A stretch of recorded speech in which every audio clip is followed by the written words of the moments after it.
حضرت آدم نے لباس کیسے بنائے؟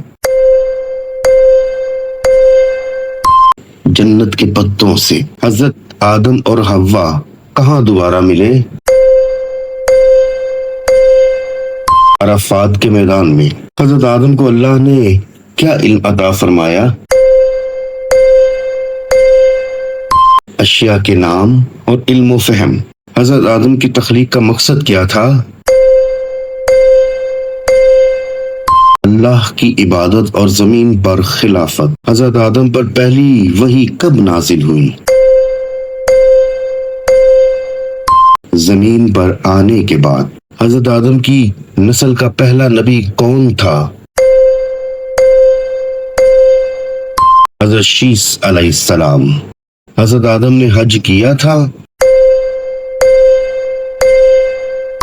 جی ہاں۔ حضرت آدم کے دور میں زبان کون سی بولی جاتی تھی؟ عربی یا سریانی؟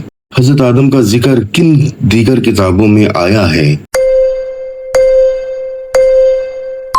توریت، زبور، انجیل۔ کیا آدم کو خواب آئے تھے؟ جی ہاں، وحی کے ذریعے ہدایت بھی ملتی تھی۔ حضرت آدم نے جنت میں کیا کھایا تھا؟ حضرت آدم نے جنت میں وہ درخت کا پھل کھایا تھا جس کو اللہ نے منع کیا تھا۔ حضرت آدم کے بعد نبی بننے والے کتنے انبیاء تھے؟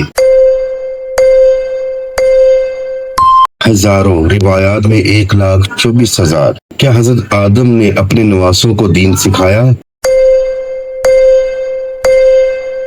جی ہاں، اپنی نسل کو اللہ کی طرف بلایا۔ حضرت آدم کے بعد شیطان نے انسان کو کیسے بہکایا؟ وسوسے ڈال کر۔ حضرت آدم کو کس موقع پر سب سے زیادہ رونا آیا؟ جب اللہ نے فرمایا کہ جنت سے نکلو۔ حضرت آدم نے کس مقام پر سب سے پہلی نماز ادا کی؟ عرفات یا بیت اللہ کے مقام پر۔ حضرت آدم کی کب توبہ قبول ہوئی؟ جنت سے نکل جانے کے بعد۔ حضرت آدم کی تعلیمات کا خلاصہ کیا تھا؟ توحید، اطاعت، صبر۔ حضرت آدم پر کتنی کتابیں نازل ہوئی؟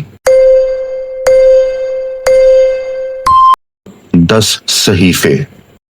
حضرت آدم کا سب سے بڑا فخر کیا تھا؟ اللہ نے انہیں علم عطا کیا تھا اور فرشتوں سے سجدہ کروایا تھا۔ حضرت آدم کی نسل کا پہلا ظالم کون تھا؟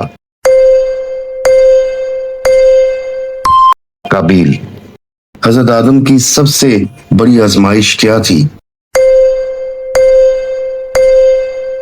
شیطان کا فریب اور جنت سے نکالا جانا۔ حضرت آدم نے مرنے سے پہلے کس جانشین کو مقرر کیا تھا؟ شیس علیہ السلام۔